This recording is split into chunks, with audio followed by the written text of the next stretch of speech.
ಚೇತೋಹಾರಿಯಾದಂಥ ಒಂದು ಶಕ್ತಿಯ ಕಡೆ ನಡೆಯುವಂಥ ಒಂದು ಮಾರ್ಗ ಯಾವುದು ಅಂತಂತಂದ್ರೆ ಯೋಗ.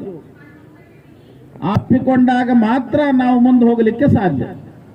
ನಮ್ಮ ದೇಶದೊಳಗೆ ಹಿತ್ತಲ ಗಿಡ ಮದ್ದಲ್ಲಂತ ಈ ಯೋಗವನ್ನ ಪತಂಜಲಿ ಪ್ರಾರಂಭ ಮಾಡ್ಯಾನ ಅಂತ ನಾವು ಅನ್ಕೊಂಡ್ರೆ ಅದಕ್ಕಿಂತ ಪೂರ್ವದೊಳಗೆ ಶಿವನ ಪಾರ್ವತಿಗೆ ಉಪದೇಶ ಮಾಡಿರ್ತಕ್ಕಂತಹ ಪುರಾಣಗಳು ಪುಣ್ಯಕಥೆಗಳು ಎಲ್ಲ ರೀತಿಯಾದಂತಹ ಒಂದು ಸಿಗ್ತಾವ. ಆ ಯೋಗವನ್ನ ಎಂದು ಈ ಪ್ರಪಂಚ ಹುಟ್ಟೈತಿ, ಮಾನವ ಜನಾಂಗ ಎಂದು ಸೃಷ್ಟಿಯಾಗೈತಿ, ಅಂದಿನಿಂದನೇ ಈ ಪ್ರಕೃತಿ ಅದನ್ನು ಎಲ್ಲರಿಗೂ ಮಾಡ್ಕೊಳ್ಳಕ್ಕೆ ಅನುಕೂಲ ಮಾಡಿಕೊಟ್ಟೈತಿ. ಆದ್ರೆ ನಾವು ಅದನ್ನ ಎದಕ್ಕೆ ಉಪಯೋಗ ಮಾಡ್ಕೊಳಕತ್ತೀವಪ್ಪ ಅಂತಂತಂದ್ರೆ ಸುಮ್ಮನೆ ಒಂದು ಸಿಲೆಬಸ್ ಆಗಿ ಮಾಡಿಕೊಂಡು ಉಪಯೋಗ ಮಾಡ್ಕೊಳಕತ್ತೀವಿ ಹೊರತು ನಿಜವಾದಂಥ ಸಾಧನೆ ಮಾಡ್ಲಿಕ್ಕೆ ಅದನ್ನು ಉಪಯೋಗ ಮಾಡ್ಕೋವಲ್ವಿ ಅನ್ನುವಂಥ ಮಾತನ್ನ ಇಲ್ಲಿ ನೋವಿನಿಂದ ಹೇಳಬೇಕಾಗ್ತದೆ. ನೀವೇನು ಮಕ್ಕಳ ಕುಂತಿರಲ್ಲ, ಯೋಗ ಮಾಡೋದ್ರಿಂದ ಏನಾಗತ್ತೆ ಅಂತ ತಿಳ್ಕೊಂಡ್ರಿ? ಏನ್ ತಿಳ್ಕೊಂಡಿರಿ? ಯೋಗ ಅಂದ್ರೆ ಏನಂತ ತಿಳ್ಕೊಂಡ್ರಿ? ನೀವೇನು ಸಾಧನೆ ಮಾಡ್ಬೇಕಂತ ಮಾಡಿರಲ್ಲ, ನೀವೇನು ಓದ್ಬೇಕಂತ ಮಾಡಿರಲ್ಲ. ನೀವು ಓದೋದನ್ನ ನೀವು ಕಣ್ಣು ಮುಚ್ಚಿಕೊಂಡು ಕುಂದ್ಕೊಂಡು ಹಿಂಗೊಮ್ಮೆ ಹಾದು ಹೋಗಂಗ ಮಾಡಿಕೊಂಡು ಈ ಧ್ಯಾನದೊಳಗೆ ಕುಂದ್ಕೊಂಡ್ರಿ ಅಂತಂತಂದ್ರೆ ನೀವು ಓದಬೇಕಾದ 10 ವರ್ಷದ ಪುಸ್ತಕನ 1 ವರ್ಷದೊಳಗೆ ಓದಿ ಮುಗಿಸುವಷ್ಟು ಕೆಪಾಸಿಟಿ ನಿಮ್ಮ ಬ್ರೇನಿನೊಳಗೆ ಐತಿ. ಆದ್ರೆ ನೀವೇನ್ ಮಾಡ್ಕೊಳಕತ್ತೀರಿ ಅಂತಂದ್ರೆ ಅದನ್ನ ಯಾವ್ದು ಯೂಸ್ ಮಾಡ್ಕೊಳಕತ್ತಿಲ್ಲ. ಅಮೇರಿಕಕ್ಕೆ ವಿವೇಕಾನಂದರು ಹೋಗಿದ್ರು. ಮ್ಯಾಕ್ಸ್ ಮುಲ್ಲರ್ ಅಂತ ತಿಳ್ಕೊಂಡು ಅವನ ಮನೆಯೊಳಗ ವಾಸವಾಗಿದ್ರು ಕೆಲವು ದಿನಗಳವರೆಗೆ. ಅವ್ರ ಮನೆಯೊಳಗಿರುವಂತಹ ಸಂದರ್ಭದೊಳಗೆ ಅವನು ವೇದಗಳನ್ನ ಇಂಗ್ಲಿಷ್ಗೆ ಟ್ರಾನ್ಸ್ಲೇಟ್ ಮಾಡಿರ್ತಕ್ಕಂಥ ಒಂದು ಗ್ರಂಥ ಅಲ್ಲಿತ್ತು. ಮ್ಯಾಕ್ಸ್ ಮುಲ್ಲರ್ ನಮ್ಮ ದೇಶಕ್ಕೆ ಬಂದು ಇಂಗ್ಲಿಷ್ಗೆ ವೇದಗಳನ್ನ ಟ್ರಾನ್ಸ್ಲೇಟ್ ಮಾಡಿದ್ರು. ಅವಾಗ ವಿಜ್ಞಾನದ ಜನನ ಶುರುವಾತು, ಆವಿಷ್ಕಾರಗಳ ಶುರುವಾತು, ಯಂತ್ರಗಳ ಶುರುವಾತು, ಬೇರೆ ಬೇರೆ ರೂಪದಲ್ಲಿ ತಂತ್ರಜ್ಞಾನಗಳು ಶುರುವಾದವು. ಆದ್ರೆ ಅದನ್ನ ಬುಕ್ಕನ್ನ ಹಿಂಗೊಂದು ಈಟು ತಕ್ಕೊಂತ ವಿವೇಕಾನಂದ ಹಿಂಗ್ ಕುಳಿತುಕೊಂಡು ಇರುವಾಗ ಹಾಂಗ ಹೊಳಿಸೊಡಿ ಕಳೆ ಪಾನಕ್ಕೆ ಬಂದು ನಿಂತಿದ್ರಂತೀವ ಒಳಗೆ ಹೋಗುವಂತ. ಮ್ಯಾಕ್ಸ್ ಮುಲ್ಲರ್ ಅವಾಗ ತಂಡಲ್ಲ, ಈಗ ಹೆಂಗೆ ಐತ್ ನೋಡಿ, ಹೀಟ್ ಹಾಕೊಂಡು ಕುಂದ್ರದು ಬುಡಕ ಮೇಲೆ ಹಾಕೊಂಡು ಕುಂದ್ರ ಲೆಕ್ಕಕ್ಕೆ ಐತಲ್ಲ. ಆದ್ರೆ ಅವಾಗ ಮತ್ತೆ ಅದು ಒಂದೊಂಥರ ಹಿಮಾಚ್ಛಾದಿತ ವಾತಾವರಣ. ಆ ಸಂದರ್ಭದಲ್ಲಿ ಅವಾಗ ಬಹಳ ಕಾಫಿ ತಂಡಿ ಹತ್ತಿರೋದ ಸಂದರ್ಭದಲ್ಲಿ ಕಾಫಿ ಕಾಸ್ಕೊಂಡು ಬರ್ತೀನಿ, ನೀವು ಒಂದು ಸ್ವಲ್ಪ ನೋಡ್ತಾ ಇರ್ರಿ ಅಂತ ತಿಳ್ಕೊಂಡು ಹೇಳಿ ಒಳಗೆ ಹೋದ. ಹೊಳ್ಳಿ ಬರೋದ್ರಾಗ ಕಡೆ ಪಾನಿಗೆ ನಿಂತಿದ್ರು ವಿವೇಕಾನಂದರು.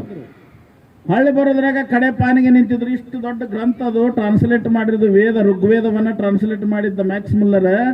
ಕಡೆ ಪಾನದೊಳಗೆ ನಿಂತಾಗ ಇದನ್ನ ಏನ್ರಿಪ್ಪ, ಒಂದು ಪಾನ ಹೊಡೆಸಬೇಕಾತಂದ್ರೆ ನಾನು ಎಷ್ಟು ದಿವಸ ತಗೊಂಡಿನಿ, 1 ವರ್ಷ ತಗೊಂಡಿನಿ, ಆದ್ರೆ ನೀವು ಕಡೆ ಪಾನಕ್ಕೆ ಬಂದು ನಿಂತಿರಲ್ಲ, ಎಷ್ಟು ಫಾಸ್ಟ್ ಬಂದಿರಲ್ಲ ಅಂತ. ಅವಾಗ ವಿವೇಕಾನಂದರು ಹೇಳಿದ್ರು, ಕೇಳ್ರಿಲ್ಲೇ, ನೀವು ಎಷ್ಟು ದಿವಸ ತಗೊಂತೀರಿ ಒಂದು ಸಿಲೆಬಸ್ ಮುಗಿಸಕ್ಕ? 5 ತಿಂಗಳು ತಗೊಂತೀರಿ, 6 ತಿಂಗಳ ತಗೊಂತೀರಿ, 8 ತಿಂಗಳ ತಗೊಂತೀರಿ. ಅವರು ಒಂದು ಸಿಲೆಬಸ್ನ 15 ನಿಮಿಷ ಚಾ ಕಾಸ್ಕೊಂಡು ಬರೋದ್ರಾಗ ಹಿಂಗೆ ಹೊಳಿಸಿಟ್ಟಿದ್ರು. ಹಿಂಗೆ 15 ನಿಮಿಷದೊಳಗೆ ಹೊಳಿಸಿಟ್ಟಿದ್ರು.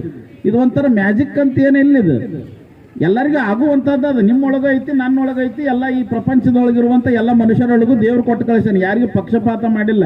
ಇವ ಪಾಪಿ ಪುಣ್ಯಾತ್ಮ, ಇವ ದುಷ್ಟ ಶಿಷ್ಟ, ಇವ ಬಡವ ಬಲ್ಲಿದ, ಇವ ಅಂತಾವ ಹಿಂತಾವ ಅಂತ ಏನಿಲ್ಲ. ಎಲ್ಲರೊಳಗೂ ಸಿಸ್ಟಮ್ ತಯಾರು ಮಾಡಿ ಇಟ್ಟು ಕಳಿಸ್ಯಾನ. ಆದ್ರೆ ಅದನ್ನ ಯಾರು ಬಳಸ್ಕೊಂತಾರ ಅವ್ರು ಊಟ ಮಾಡ್ತಾರ, ಯಾರು ಬಳಸ್ಕೊಳಂಗಲ್ಲ ಸ್ವಿಚ್ ಆಫ್ ಆಗಿ ಹೋಗ್ತಾರ. ಹಿಂಗೆ ಆಗ ಅವನು ಹಳ್ಳಿ ಚಾ ಕಾಫಿ ತಂದು ಹಿಂಗೆ ನೋಡೋದ್ರೊಳಗ ಕಡೆ ಪಾನಿಗಿದ್ದು ವಿವೇಕಾನಂದರ ಮುಖ ನೋಡಿ, ಮಂದಸ್ಮಿತವಾದ ಮುಖ ನೋಡಿ ಖುಷಿ ಪಟ್ಟ.